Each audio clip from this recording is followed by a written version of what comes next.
नाज़रीन अस्सलाम वालेकुम। खबरनामे में आपका खैर मकदम है। सबसे पहले नजर डालते हैं सुर्खियों पर। बरकी शरहों में इजाफे के आसार, APERC की तजवीज को चीफ मिनिस्टर की हरी झंडी, अवामी एतराजात की वसूली के बाद फैसला।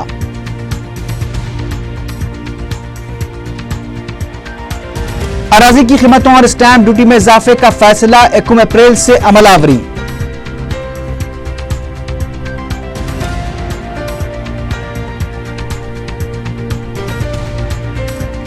अलहदा तेलंगाना से हटकर कोई भी पैकेज कबूल नहीं किया जाएगा। तेलंगाना सियासी JC अपने मौक़िफ़ पर अटल।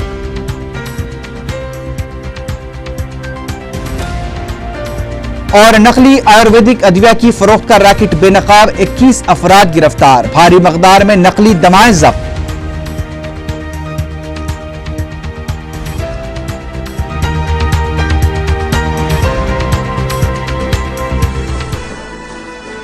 सुर्खियां आपने देखी है, बढ़ते हैं खबरों की तफसील की जान।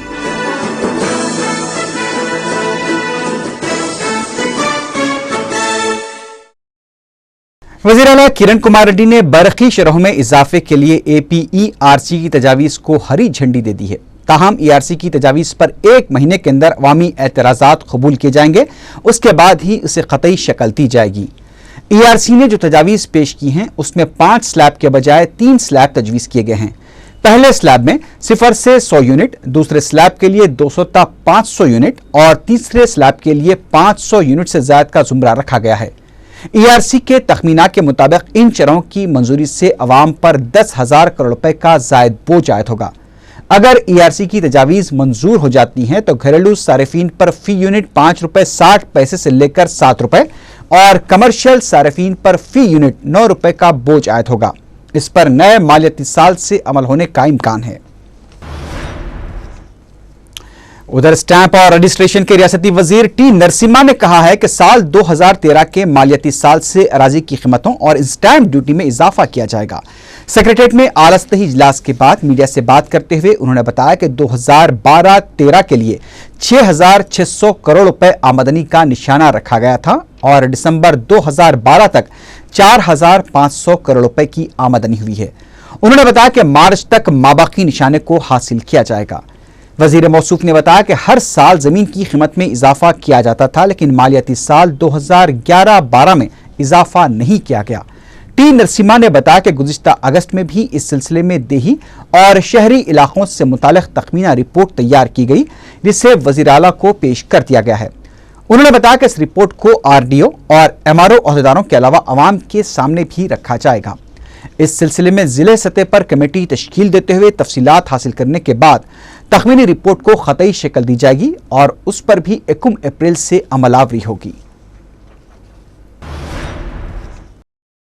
वज़ीर आला किरण कुमार रेड्डी ने इंद्रमाबाटा प्रोग्राम और दीगर मौक़ों पर दिए गए तहक़ुनात के कामों की जल्द तकमील के लिए महकमे फाइनेंस को 1,000 करोड़ रुपए जारी करने की हिदायत दी है। वज़ीर आला के दफ्तर से जारी किए गए बयान के मुताबिक 1020 तहक़ुनात के मिनजुमला 423 को मुकम्मल कर लिया गया है, जबकि 428 पर काम अभी जारी है। वज़ीर आला ने जारी माह के आखिर तक तमाम कामों को मुकम्मल करने की हिदायत दी है। किरण कुमार रेड्डी ने जुमे को सेक्रेटेरिएट में इंद्रमाबाटा प्रोग्राम के दौरान दिए गए तहक़ुनात का आला सतही इजलास में जायजा लिया था।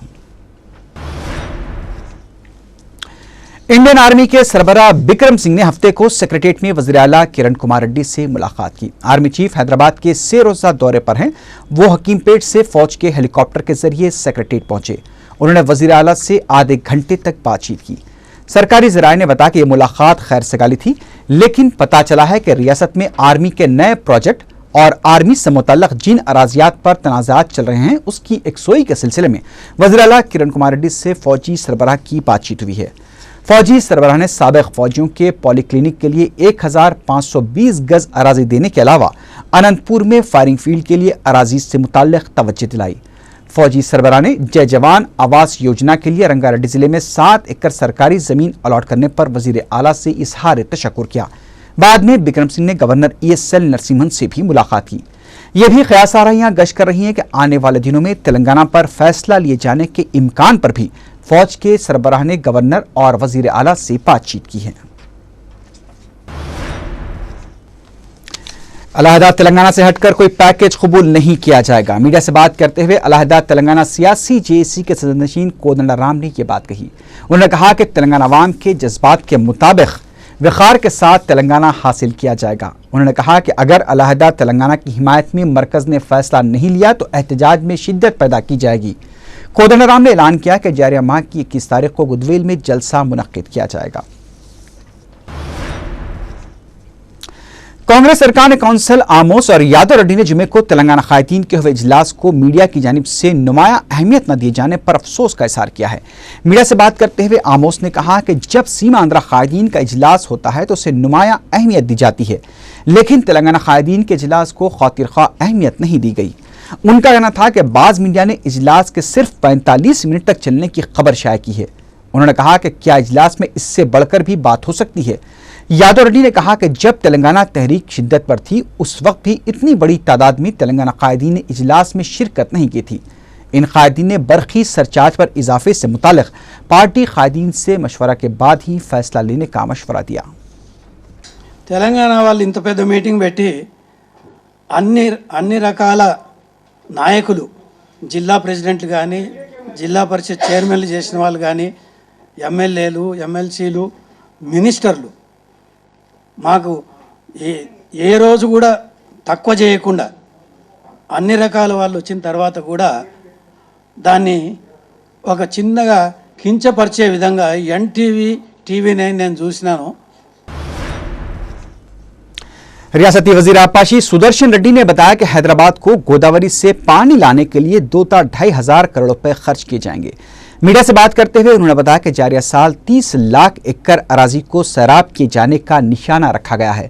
इस सिलसिले में तमाम इक़दाम किए जा रहे हैं। पोलावरम टेंडर्स से मुतालिक वजीर मौसूफ ने बताया कि टेंडर्स मामले की एक सुई के लिए एक बाख्तियार कमेटी तश्कील दी गई है और इस सिलसिले में तहकीकात भी जारी हैं।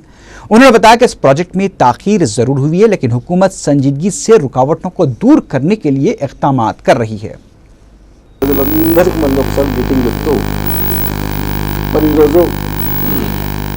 इरिगेशन प्रोजेक्ट मन आंध्र प्रदेश లో చాలా సంవత్సరాల నుంచి గత 50 సంవత్సరాల నుంచి మనం ఇరిగేషన్ పైన డిపెండ్ అయ్యి పంటలు బాగా పండించుకొని అన్ని విధాలుగా వెళ్ళాకున్నాం చాలా డిస్ట్రిక్ట్లలో। रियासती वजीर जंगलात एस विजय रामाराजू के पर्सनल असिस्टेंट सरकारी गेस्ट हाउस में मैनोशी करते हुए पकड़े गए। सरकारी गेस्ट हाउस अहम शख्सियतों के क़याम के लिए होता है, लेकिन ताज्जुब की बात यह देखने में आई कि वजीर के असिस्टेंट ने गेस्ट हाउस को शराब खाना बना दिया। मीडिया के नुमाइंदे जब गेस्ट हाउस पहुंचे तो वजीर के असिस्टेंट षणमुख राव हैरान रह गए। नीम बरहना हालत में पर्सनल असिस्टेंट साहब हालत नशा में थे और मीडिया के कमरों से बच नहीं सके। पहले तो षणमुख राव ने मीडिया से बहस की, लेकिन हालात को देखते हुए वजाहत की कि वो अपने दोस्तों के साथ अपनी सालगिरह का जश्न मना रहे थे। पर्सनल असिस्टेंट ने बाद में मीडिया से हाथ जोड़कर कहा कि पहली गलती है, इसलिए उन्हें माफ किया जाए। तेलुगुदेशम रुकन असेंबली परिटाला सुनीता ने इल्जाम लगाया है कि पुलिस उन्हें फोन करके हरासा कर रही है। वरंगल में पदयात्रा कर रहे पार्टी सदर चंद्रबाबू नायडू से मुलाकात के बाद मीडिया से बात करते हुए तेलुगुदेशम रुकन असेंबली ने कहा कि अनंतपुर के एसपी और धर्मावरम के डीएसपी उनके फर्जंद को गलत मुकदमे में फंसाने की कोशिश कर रहे हैं। उन्होंने कहा कि उनके बेटे के खिलाफ लगाए गए इल्जामात पर इंसाफ के लिए वो कानूनी लड़ाई लड़ेंगी। उनका कहना था कि पुलिस उन पर परिटाला श्रीराम को पुलिस के हवाले करने के लिए फोन पर धमकियां दे रही हैं। परिटाला सुनीता ने चंद्रबाबू नायडू को वाक़े की तफसीलात से भी वाकिफ करवाया। आंध्र प्रदेश को कांग्रेस हुकूमत ने अंधेरा प्रदेश में तब्दील कर दिया है। जिले वरंगल में पर्वतागिरी में हफ्ते को अपनी पदयात्रा के दौरान आवाम से खिताब करते हुए सदर तेलुगुदेशम चंद्रबाबू नायडू ने यह बात कही। उन्होंने कहा कि बरखी शरहों में इजाफे के बावजूद भी बरखी कटौती का सिलसिला जारी है। आवाम पर 10,000 करोड़ रुपए बरखी शरहों में इजाफे का बोझ आयद करने का मंसूबा बना चुकी कांग्रेस हुकूमत पहले ही 40,000 करोड़ रुपए का बोझ आयद कर चुकी है। केसीआर को तनकीद का निशाना बनाते हुए सदर तेलुगुदेशम ने कहा कि टीआरएस सिर्फ अब ब्लैकमेल पार्टी में तब्दील हो चुकी है और तेलंगाना के नाम पर वोट और नोट की सियासत की जा रही है। उन्होंने कहा कि तेलुगुदेशम के इख्तिदार पर आने पर तेलंगाना के लिए जान देने वाले अफराद के खानदानों का ख्याल रखा जाएगा। एआईसीसी के सेक्रेटरी पी सुधाकर रेड्डी ने सदर तेलुगुदेशम को ऑल फ्री चंद्रबाबू नायडू से ताबीर किया है। मीडिया से बात करते हुए सुधाकर रेड्डी ने कहा कि चंद्रबाबू नायडू को सिर्फ इख्तिदार की भूख है, अवामी मसाइल उनके लिए अहमियत नहीं रखते, वो रिकॉर्ड बनाने की फिक्र में हैं। उनका कहना था कि सदर तेलुगुदेशम के कारनामे पर महकमे खेल की जानिब से उन्हें अवार्ड दिया जाना चाहिए। उन्होंने बरखी सरचार्ज के जरिए अवाम पर बोझ डालने के बजाय मुतबादिल तरीका इख्तियार करने का हुकूमत को मशवरा दिया। ఆల్ ఫ్రీ బాబుగా అవతారం ఎత్తిన నేపథ్యం ఎంత తొందరగా ఎన్నికలు వస్తే ఎన్నికలకు వచ్చి ఎగిరి మళ్ళీ కుర్చీ మీద కూర్చుందాం ముఖ్యమంత్రి అనే యావ తప్ప ఆయన చిత్తశుద్ధి లేదు. ఎందుకు సంబరాలో నాకు అర్థం కావట్లే. ఆనాడు స్వర్గీయ రాజశేఖర రెడ్డి గారు ఉన్నప్పుడు 2003లో పాదయాత్రకు కంపారిజన్ చేస్తున్నాను. ఆయన ఎంతసేపటికి రాజశేఖర రెడ్డి గారి రికార్డుని నేను అధిగమించిన సంబరాలు, మిఠాయిలు పంచుకోవటం, క్రాకర్లు పెట్టడం. रियासती डीजीपी दिनेश रेड्डी ने इंडियन हॉकी फेडरेशन के सदर की हैसियत से जायजा हासिल कर लिया है। अपने ओहदे का जायजा हासिल करने के बाद हफ्ते को उन्होंने सेक्रेटेरिएट पहुंचकर वजीर आला किरण कुमार रेड्डी से मुलाकात की। वजीर आला ने दिनेश रेड्डी को मुबारकबाद देते हुए नेक तमन्नाओं का इजहार किया। रियासती वजीर बागबानी राम रेड्डी ने उन पर लगाए जा रहे गबन के इल्जाम को बेबुनियाद करार दिया है। मीडिया से बात करते हुए राम रेड्डी ने कहा कि पापाराव नामी जिस शख्स ने उन पर 35 लाख रुपए के गबन का जो इल्जाम लगाया है वो शख्स खुद ही एक बड़ा बदउनवान है। उन्होंने बताया कि पापाराव ने माजी में भी कई ओहदेदारों पर ऐसे इल्जामात लगाए हैं। उन्होंने मीडिया से भी उन पर लगाए जा रहे इल्जामात के हक़ायक़ को मंजर आम पर लाने की दरख्वास्त की और कहा कि इस पर जितना भी खर्च आएगा वो बर्दाश्त करने के लिए तैयार हैं। కోర్టు నుంచి మాకు నోటీస్ రాలేదు, రివిజన్ పిటిషన్ చూసినాను, దాంట్లో నా మీద ఏం లేదు. నాకు బాధ అంటే పేపర్ ఇంత రాసు నాకు బాధ. उस्मानिया यूनिवर्सिटी की तालिबा अरुणा के कत्ल के अहम मुलजिम शिवा कुमार के खिलाफ रेलवे पुलिस ने दफा 309 के तहत मुकदमा दर्ज किया है। जुमे को गिरफ्तारी के बाद पुणे से वापसी के दौरान शिवा कुमार ने ट्रेन से छलांग लगाकर खुदकुशी की कोशिश की थी। वाक़े में जख्मी शिवा कुमार का पुणे के एक दवाखाने में इलाज जारी है। मुलजिम शिवा कुमार ने 29 दिसंबर को अपनी साथी तालिबा अरुणा का छतरी नाके में वाक़ अपने घर में कत्ल कर दिया था। रियासती वजीर सेहत कुंडरा मुरली ने हफ्ते को उशादी हर्बल एक्सपो नुमाइश का इफ्तिताह अंजाम दिया। इस मौके पर एक रोज़ा सेमिनार भी मुनक़िद हुआ। अपने खिताब में कुंडरा मुरली ने कहा कि आयुर्वेदिक ज़र इलाज के मनफी असरात नहीं होते हैं और इस सिलसिले में अवाम में शऊर बेदार किया जाना चाहिए। उन्होंने मुंतज़मीन से रियासत के दीगर शहरों जैसे विशाखापट्टनम और विजयवाड़ा में भी इस तरह की नुमाइश के एहतमाम की दरख्वास्त की।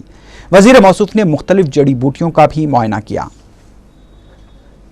కానీ బోర్డు వారిని అలాగే మన ఆఫీసర్స్ని హైదరాబాద్లో పెట్టిన విధంగానే మిగతా విశాఖపట్నం కానీ విజయవాడ తిరుపతి ఇలాంటి ప్రదేశాల్లో ఒక 3-4 సంవత్సరాలకైనా ఒకసారి పెట్టి రైతుల్ని ప్రోత్సహించే విధంగా చేయాలని మీకు కోరుతూ ఉన్నా।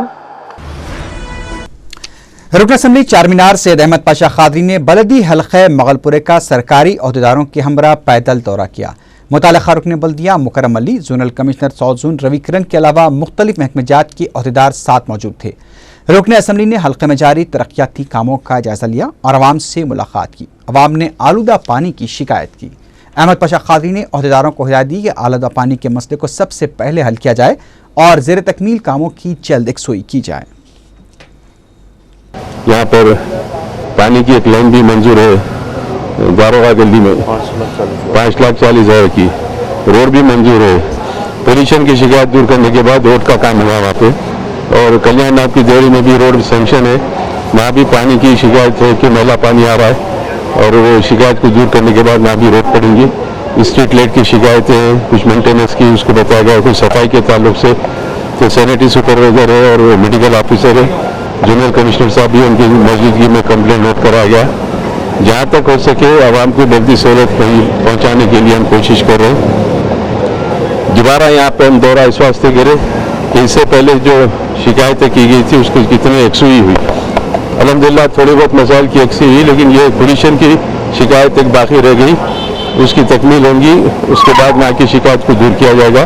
दीगर बल्दी मसाइल के ताल्लुक से भी हम मुख्तलिफ इलाकों में दौरे कर रहे हैं। इंशाअल्लाह आज के इस दौरे में मुकरम अली साहब कॉर्पोरेटर मगलपुरा भी हमारे साथ इब्तिदाई के अहदेदार भी है।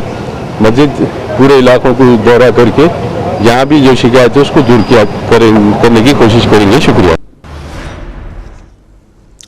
लोक आयुक्ता की टीम ने मणिकुंडा ग्राम पंचायत की गैरमजाज तामीरात का मुआयना किया। बताया जाता है कि इस इलाके में पेश आए आतिशबाजी के एक वाक़े में 6 अफराद हलाक हो गए थे। ये लोग एक फिल्म की शूटिंग के दौरान हादसे का शिकार हो गए थे, जिस पर लोक आयुक्ता ने डिप्टी कलेक्टर जिले रंगारेड्डी जगन्नाथ को हिदायत दी थी कि वह वाक़े की जाँच करके रिपोर्ट पेश करें। डिप्टी कलेक्टर और लोक आयुक्ता की रिपोर्टों में एकसानियत पाए जाने पर गैरमजाज तामीरात के खिलाफ इनेदामी कार्रवाई शुरू की जाएगी।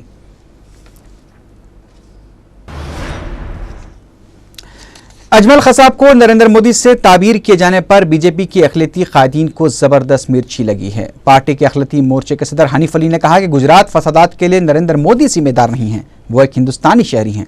इस सवाल पर कि गुजरात फसादात के लिए कौन जिम्मेदार हैं, तो उन्होंने इसका जवाब देने के बजाय उल्टा सवाल किया कि आसाम में हुए फसादात के लिए वहां के वज़ीर आला को जिम्मेदार क्यों नहीं करार दिया जाता। उन्होंने अकबर ओवैसी की तकारीर पर सख्त बरहमी जाहिर करते हुए कहा कि इससे दुनिया भर के मुसलमानों में बेचैनी फैल गई है। हनीफ अली ने ताहम प्रवीण टोगाड़िया और अक्सरियती तबके के बाज़ दीगर कायदीन की इश्तियाल अंगेजियों पर कुछ भी कहना मुनासिब नहीं समझा। दिलसुख नगर में मजलिस के कायदे मुखन्ना अकबर ओवैसी की गिरफ्तारी का मुतालबा करते हुए एक रैली निकाली गई। इस मौके पर एहतजाजियों ने अकबरुद्दीन ओवैसी के खिलाफ नारेबाजी की। एक और वाक़े में बीजेपी के कारकुनों ने उप्पल बस डिपो से मेडपल्ली पुलिस स्टेशन तक एक रैली निकाली। उप्पल डिवीजन के बीजेपी के सीनियर लीडर सुरेंद्र रेड्डी ने मीडिया को बताया कि अकबर ओवैसी असेंबली में तो हिंदू मुस्लिम भाई भाई की बातें करते हैं, लेकिन वो असेंबली के बाहर हिंदू मत के खिलाफ बोलते हैं। उन्होंने मजलिस का रजिस्ट्रेशन मनसूख करने का मुतालबा किया। बाज़ एहतजाजियों ने मेडपल्ली पुलिस स्टेशन में शिकायत दर्ज करवाई। बीजेपी और हिंदू वाहिनी के कारकुनों ने मल्लेपल्ली चौराहे पर एहतजाज करते हुए कायदे मुखर्रना मजलिस अकबरुद्दीन ओवैसी के पोस्टर को नजर आतिश किया। इस मौके पर एहतजाजियों ने मजलिस और अकबरुद्दीन ओवैसी के खिलाफ नारेबाजी की। डीसीपी साउथ जोन अकुन सबरवाल को असिस्टेंट डायरेक्टर सरदार वल्लभ भाई पटेल नेशनल पुलिस एकेडमी मुकर्रर किए जाने की इत्तला मिली है। वो 4 साल तक पुलिस एकेडमी में खिदमात अंजाम दे सकते हैं। मरकजी महकमे में अकुन सबरवाल की खिदमात हासिल किए जाने का इम्कान है। इस सिलसिले में अहकाम भी जारी किए जा रहेंगे।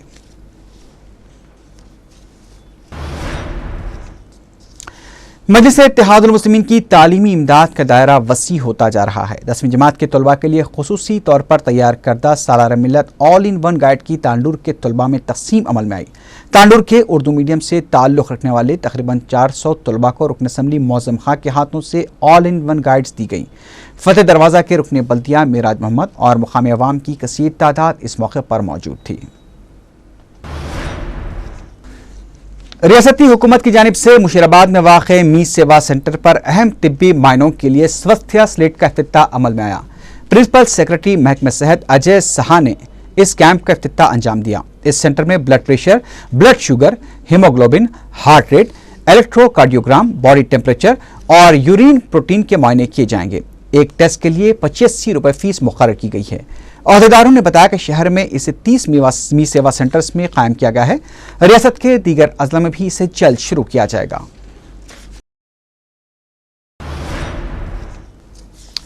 APSRTC की जानिब से हर साल की तरह इस साल भी 1 जनवरी से 7 जनवरी तक रोड सेफ्टी वीक मनाया जा रहा है।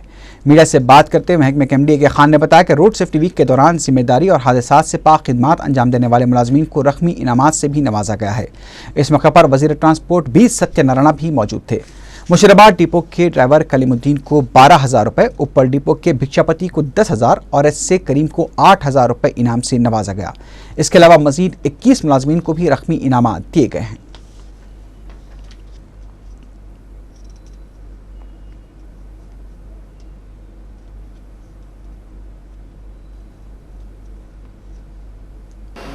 యాక్సిడెంట్ జరిగే క్రమంలో ఎంతో మంది ప్రాణాలు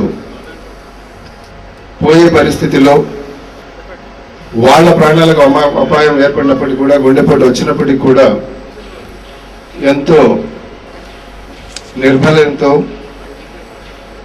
ఇతరుల ప్రాణాలు కాపాడాలి అన్న సదుద్దేశంతో బస్సును ఆపి దాని తర్వాత అసలు బస్సున 2 డ్రైవర్లు సింహాద్రి సత్యనారాయణ జంగారెడ్డిగూడెం డిపో, సూరయ్య నారాయణ ఖేడ్ డిపో వాళ్ళకి సంబంధించిన కుటుంబాలు కూడా ఇక్కడ మన ముందు ఉన్నాయి.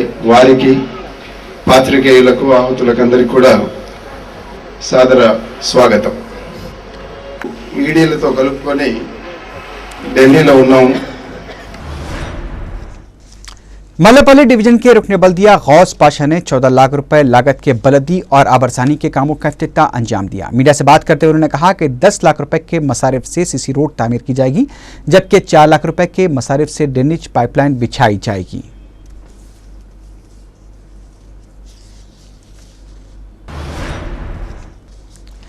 जमात इस्लामी हिंद के ज़ेर-ए-तमाम निज़ाम कॉलेज ग्राउंड पर एक 3 रोज़ा बहार इस्लामी कॉन्फ्रेंस मुनक्किद की जा रही है। 11 से 13 जनवरी तक जारी रहने वाली इस कॉन्फ्रेंस में जमात इस्लामी मुल्क के अवाम को इस्लाम की नज़रियात और उसूलों पर मबनी निज़ाम हयात से मुतारिफ करवाना चाहती है।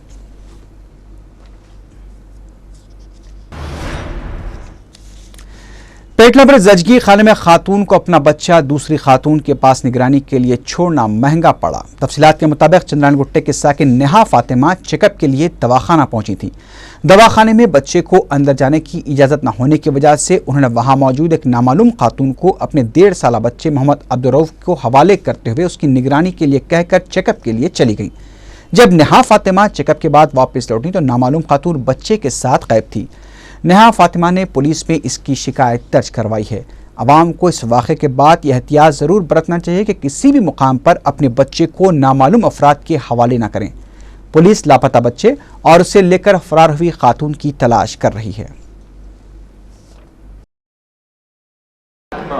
एक औरत चंद्रागुट में रहते उनका बेटा रऊफ करके 1.5 ईयर्स का है, उनको ले लेके गवर्नमेंट मेडिकल हॉस्पिटल पेटला स्कूल चेकअप के लिए आए थे।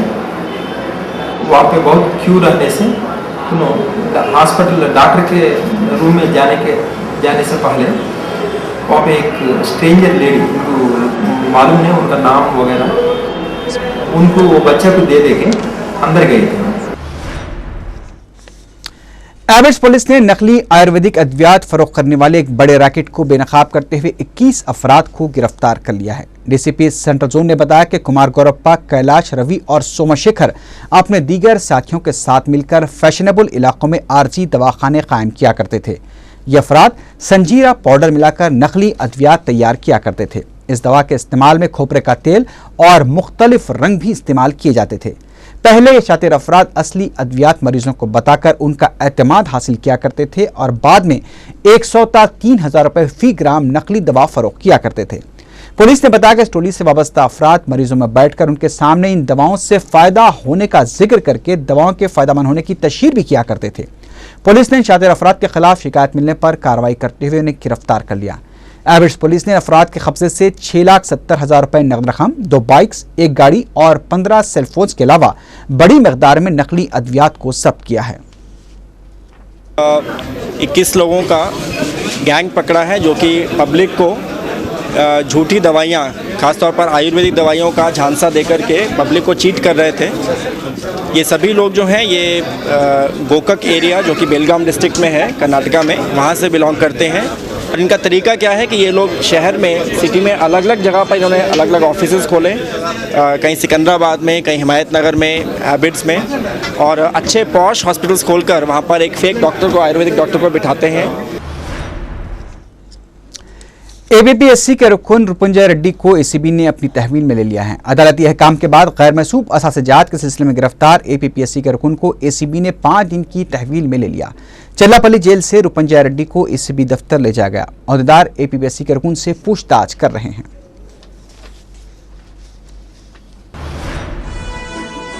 आखिर में सुर्खियों पर एक बार फिर नजर डालते हैं। बरकी शरहों में इजाफे के आसार, एपीईआरसी की तजवीज को चीफ मिनिस्टर की हरी झंडी, अवामी एतराजात की वसूली के बाद फैसला।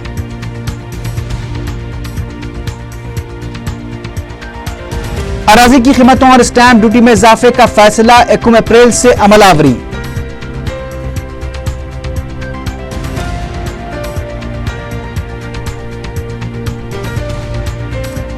अलहदा तेलंगाना से हटकर कोई भी पैकेज कबूल नहीं किया जाएगा। तेलंगाना सियासी जेसी अपने मौक़िफ़ पर अटल।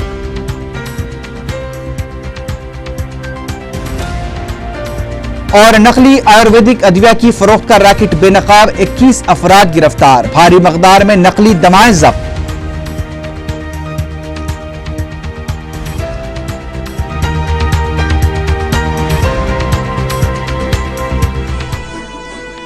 इसी के साथ ही खबरनामा अख्तिताम को पहुंचा। अल्लाह हाफिज।